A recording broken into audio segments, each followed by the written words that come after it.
Today we will learn how to edit a normal forest picture to a fantasy forest picture. First we have to go in light. Adjust exposure according your picture. Contrast plus 50.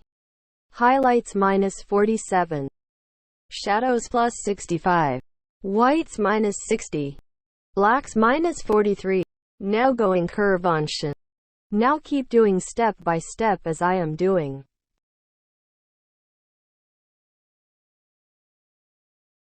Now go in color. Tint minus 15. Vibrance plus 34. Saturation plus 20. Go in color mix. Yellow color. Hue plus 100. Green color. Hue plus 57. Blue color. Hue plus 10. Saturation minus 25. Luminance plus 36. Go in color grading.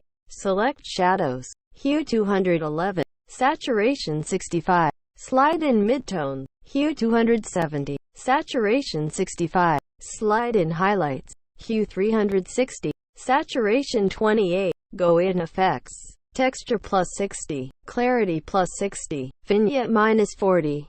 Go in details. Noise reduction 50. Color noise reduction 50. Your editing is complete. Now you can see before and after. If the video informative for you, then please like this video. And don't forget to subscribe to our channel.